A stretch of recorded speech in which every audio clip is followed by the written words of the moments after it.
It's your Locked On Flyers podcast for Wednesday, July 27th, your daily dose of Flyers news, analysis, and high quality content that is excited to get into some hockey history in Philadelphia with Scoop Cooper.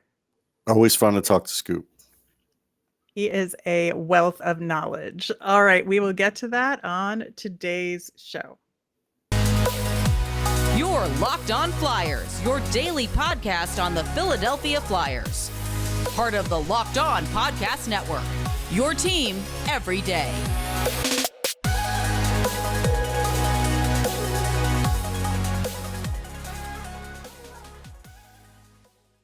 Hello, I am Rachel Donner. You can find me on Twitter at rmiriam. I'm here with Russ Cohen, who's on Twitter at Sportsology. Thanks for making us your first listen every day. You can follow us on Twitter at Locked On Flyers. That's where you'll keep up to date on all our episodes and Flyers news. You can also email the show at lockedonflyers@gmail.com. On today's show, we're going to talk about a couple little bits of Flyers news, especially about Bobby Brink and Tanner Laczynski. Then we're going to get right into our interview with Scoop Cooper, Flyers historian.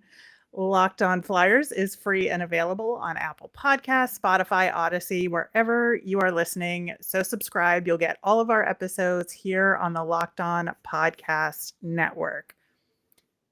Russ, we kind of knew there was a problem with Bobby Brink, obviously, because he did not participate in development camp. We got confirmation that he tore the labrum in his left hip, so he had surgery. Recovery is 5 months, and if I'm doing my math right, that means he's definitely out for the beginning of the season. Yeah, he's going to be out for months into the season. Kind of injury and then eventual the rehab that he's going to go through and the eventual assignment he'll get, whether it's in the AHL or maybe even ECHL, depending on where they think he's at. I'm not expecting to see a lot of Bobby Brink this year, and it's a shame because, as we've talked about before, he does have a history of getting injured. He has not played a ton of games in his career so far. A lot of talent. And he can't afford to lose a step. I mean, his skating is the one knock on him. So you just kind of hope he can get back to the speed he was at least. Yeah, and in some ways, I think, he'll have to relearn to skate after that kind of surgery. And I certainly hope he can at least get back to where he was and have a real good chance to make an impact in Lehigh Valley, because he'll absolutely have to start there no matter what. Yeah, and, in a way, if he could get through a half a season there or something like that, that wouldn't be bad for him because, again, you look at things last year, he ended up playing 51 games. That's like the most games he's ever played.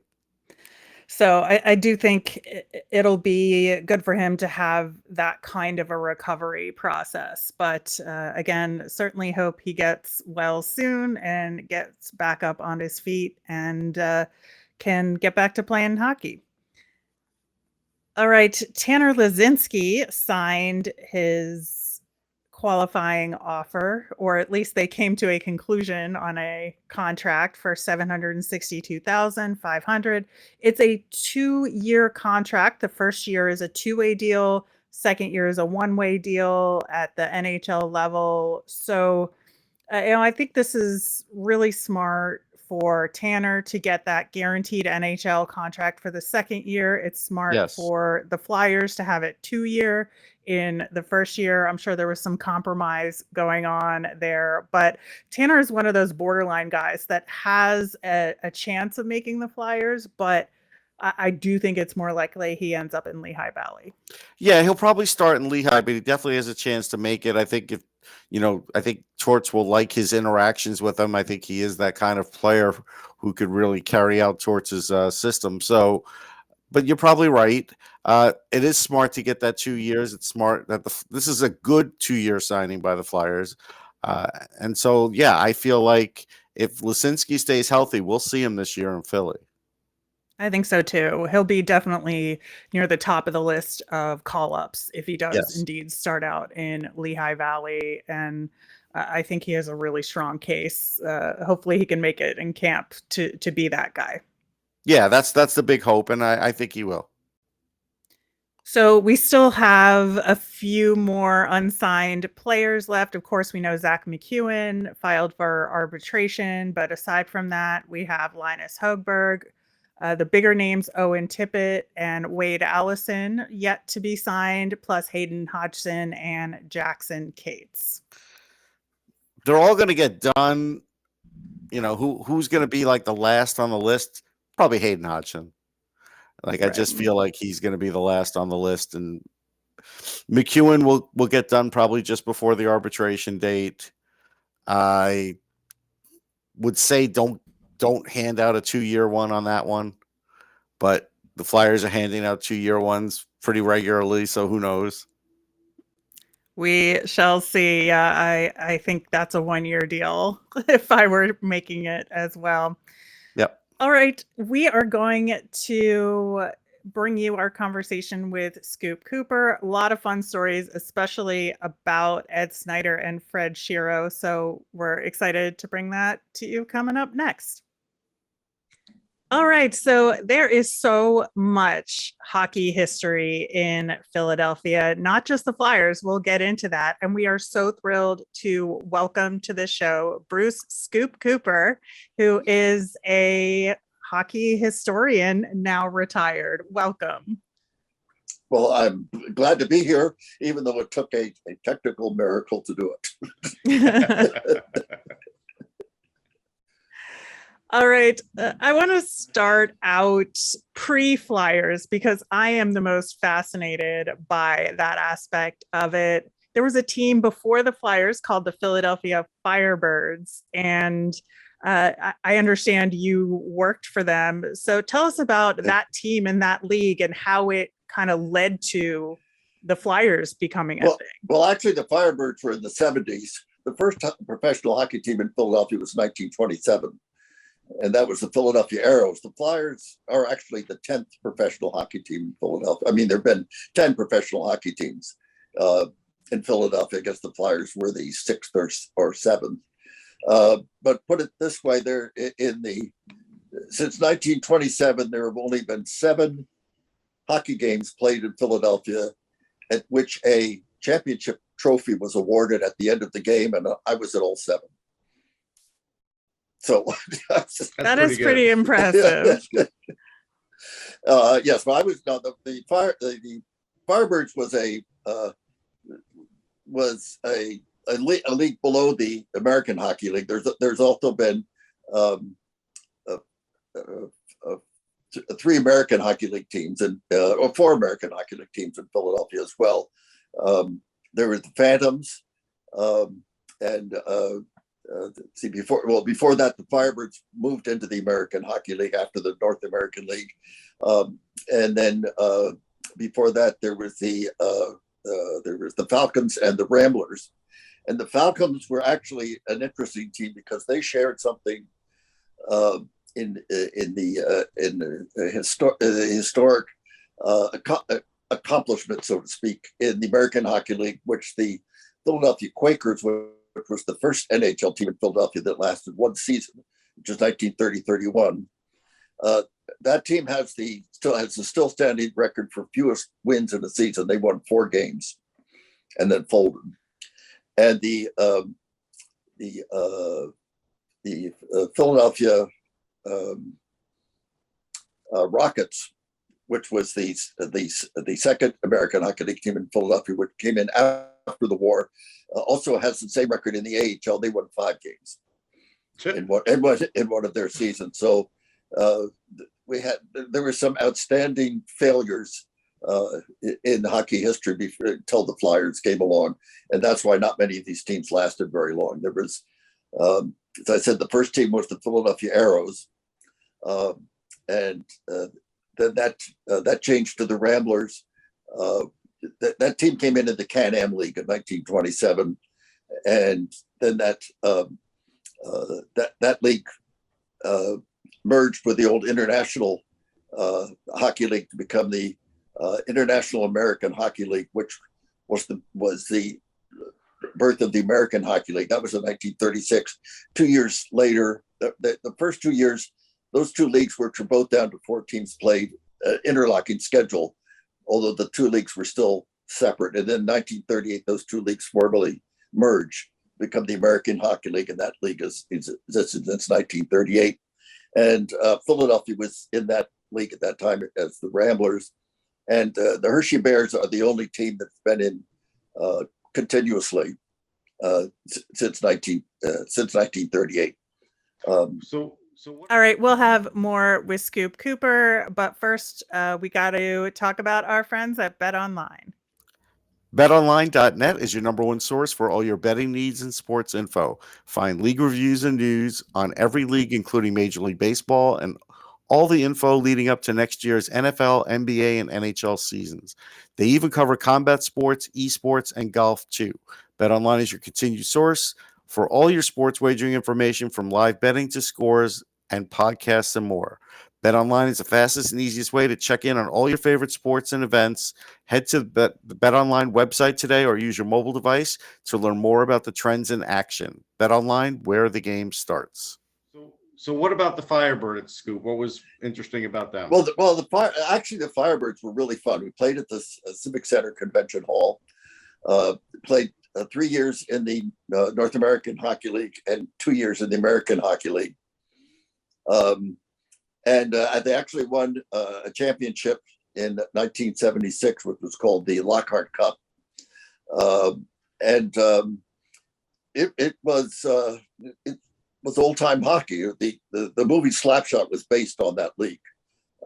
Right. It was filmed in Johnstown, and Johnstown was in that league. They had been in the Eastern League before that, and then came in to the North American Hockey League. The North American Hockey League actually was when the Eastern Hockey League basically folded. It split into two leagues. There was the Southern Hockey League and the North American Hockey League, and the Firebirds were one of the teams in the North American Hockey League.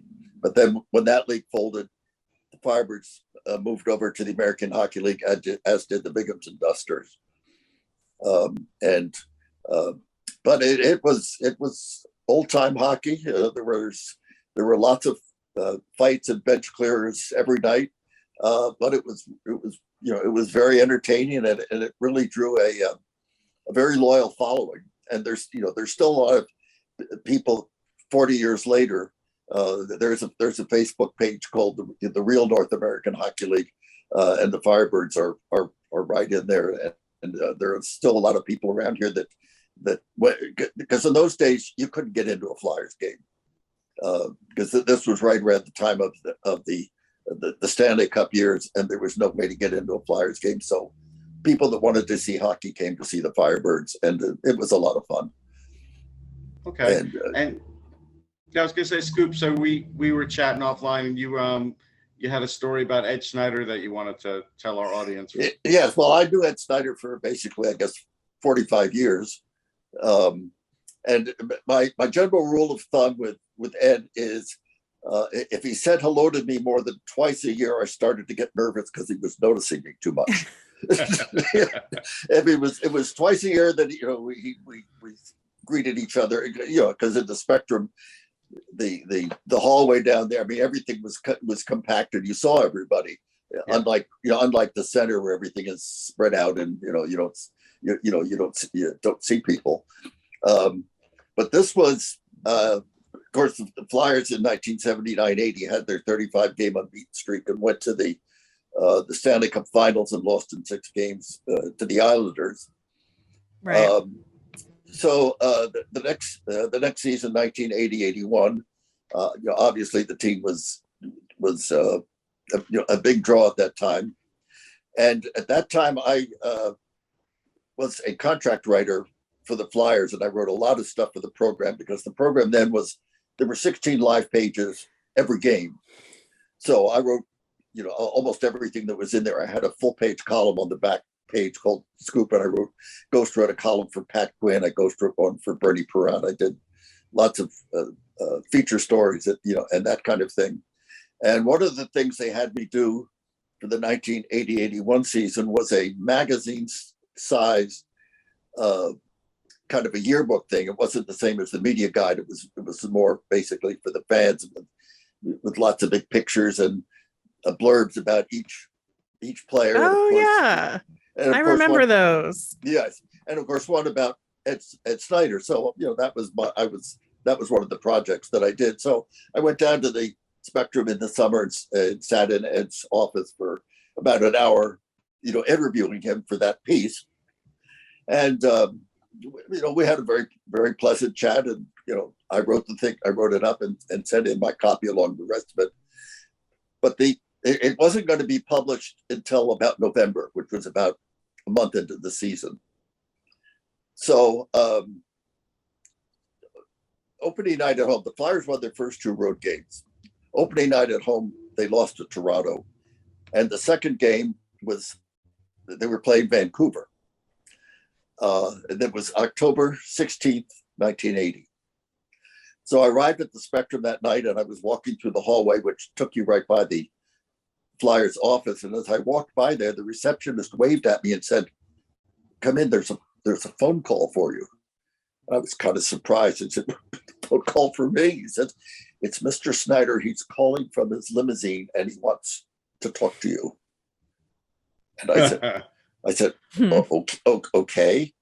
So they handed me the phone and he says, "I have that piece you wrote on me. It's terrible. It's all wrong. I want you to wait there and we're going to talk when I get there. So sit there in the office and wait for me." So I was a little perplexed by this because I knew the piece I'd written was fine. And fortunately, I had a copy of the piece with me that I had written. And so I sat down and I said, "What did you give him?" And they handed me a copy and I read it and it had been completely changed and it was terrible. So Ed arrived and he takes me into the director's lounge, which was right next to the office. And that's where he had his guests for game night. And I said, "Mr. Snider, they showed me what they gave you and it's not what I wrote. This is what I wrote." And I handed him the piece that I had written. And he read through it and he said, "This is beautiful. There's absolutely nothing wrong with this. Why was this other piece given to me?" I said, "I don't know, but it wasn't me." And he said, "Well, I apologize. This is perfect. I'm very happy with what you wrote. This is exactly what we talked about. And I apologize for upsetting you and not to worry." And I said, "Well, I had kind of a agita here for the last 20 minutes waiting for you to show up. And it's actually my birthday tonight. It's my 35th birthday." He said, "It's your birthday. You're not going to the press room. You're having dinner right in here in the director's lounge with me. This is going to be your birthday dinner. This is your birthday party tonight." So I don't know whether you knew John Foreman, who was Ed's bodyguard and driver. John was about 6'6", 350 pounds.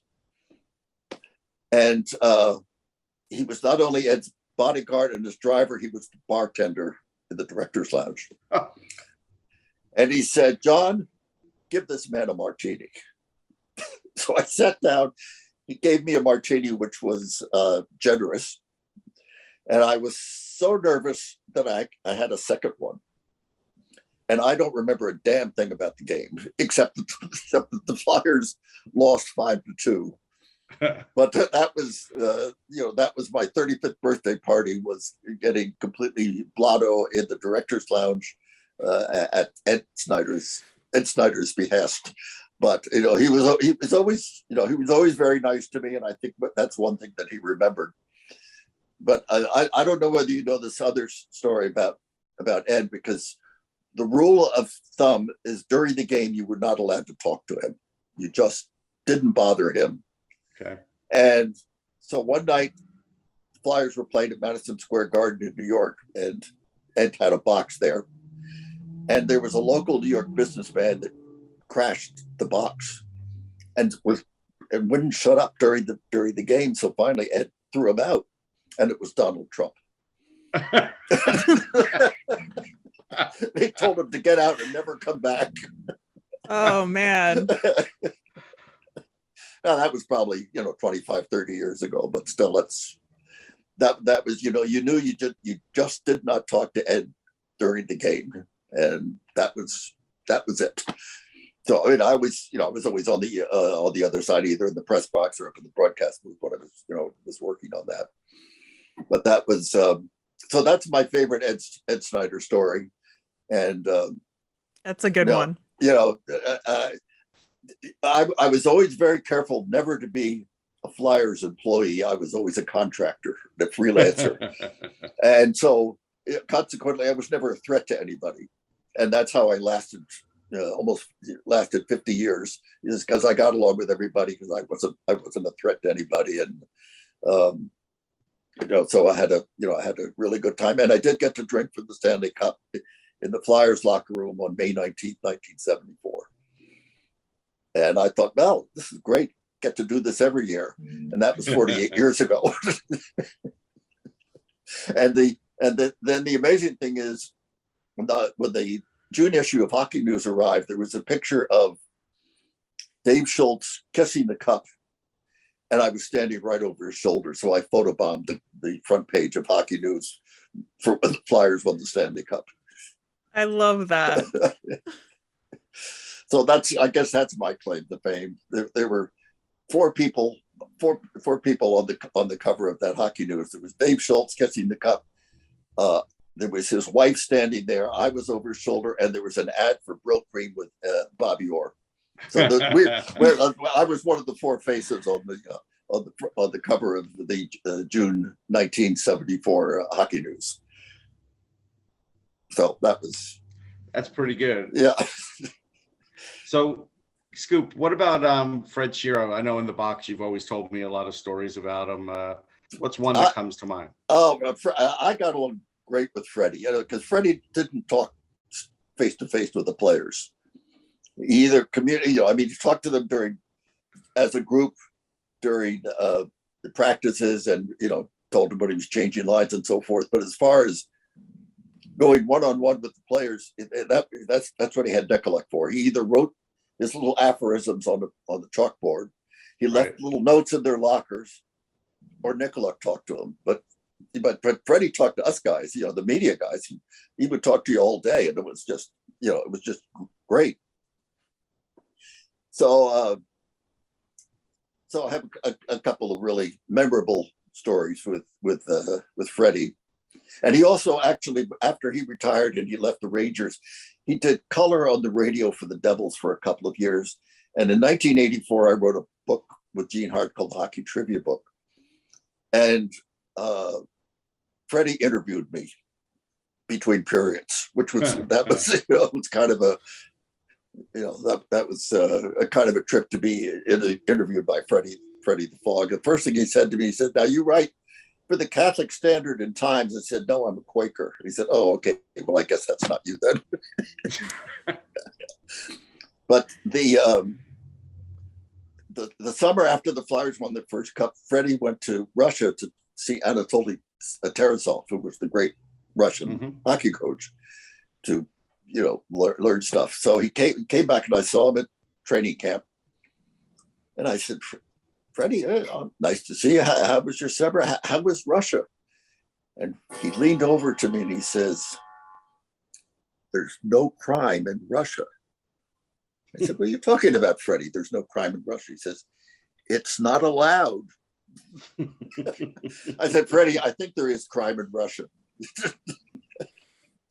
And the other great story I remember about Freddie, this was right during that time, and this was the NBC was doing Sunday afternoon games at that time, and their producer was a guy named Scotty Connell, who was a very famous producer for NBC Sports all during those times, and they had been promoting for weeks a game the Flyers playing in Boston, and it was going to be Bernie Parent against Bobby Orr, and this they've been promoting this.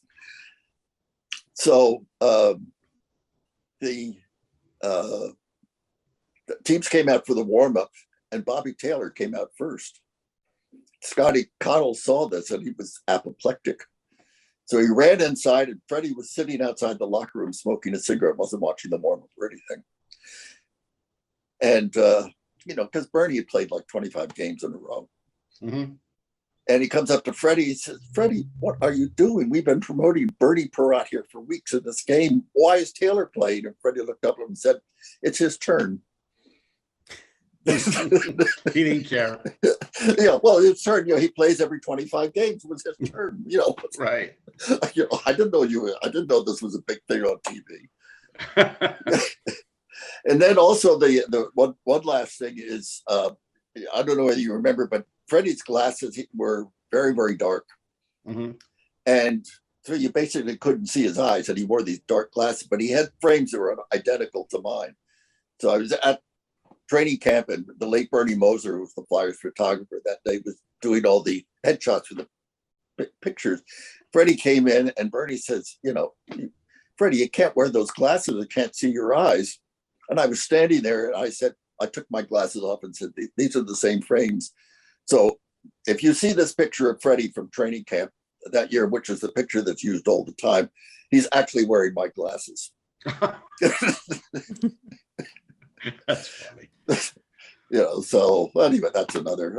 And actually, I wrote a piece about this many years later that Ray Shero saw.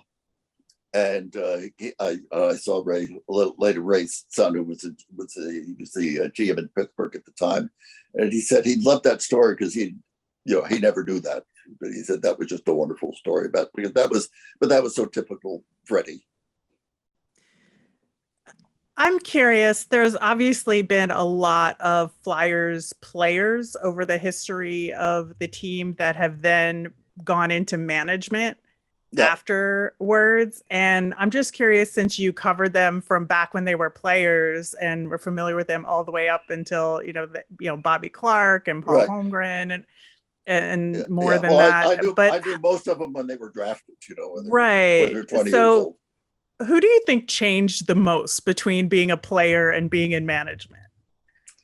Boy, now that's a good question.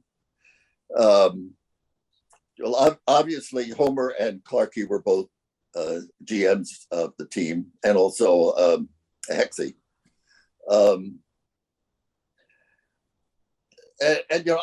think it's really difficult for them to do that. Well, for one thing, by all means, the greatest GM of all time in Flyers was Keith Allen, who I knew very well, but that was pre-cap. And so we didn't have to worry about cap. And Keith his nickname was Keith the Thief because he could trade a canoe for a battleship. And so he made some fabulous trades, getting Bernie and getting Rick McLeish and all these players that were really key players in the Stanley Cup years. The 8-player trade with Los Angeles. Was another key trade, and because he put the right pieces together to win those championships. And the other thing that he did is when the Flyers came in, they bought the Quebec Aces. They bought the team outright, and they got a lot of those young French players that were there, like Andre Lacroix and Simon Nollet and. So Jean-Guy Gendron and those players that were key in the very early years, because at that time, coming right out of the original six, there were a lot of really good players that played in the American League, and these guys played there for up until their 30s. But those players were better than a lot of the NHL players today. Well, and the AHL paid better back then too. Yeah, right. Yeah, the guys would just as soon stay there because they weren't getting paid much more to play in the NHL, and they kept their families there. Frank Mathers, who was only one of only two people who's in the Hockey Hall of Fame based on a career in the American Hockey League. He was an 8-time All-Star as a defenseman. Then he coached the team. He was the president of the team and GM for years, and he was a very, very close friend of mine too.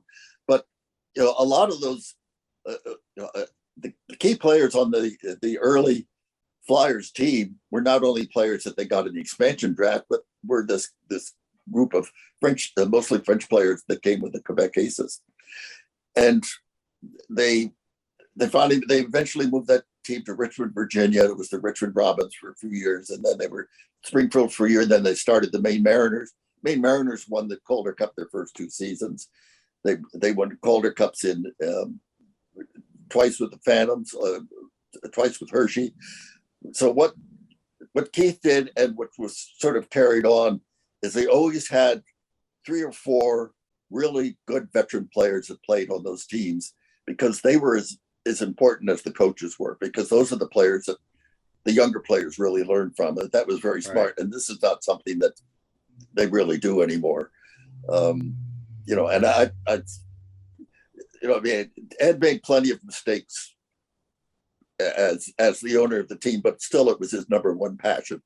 And we always knew that was number one to him. And a corporate owner, I mean, Comcast is so big.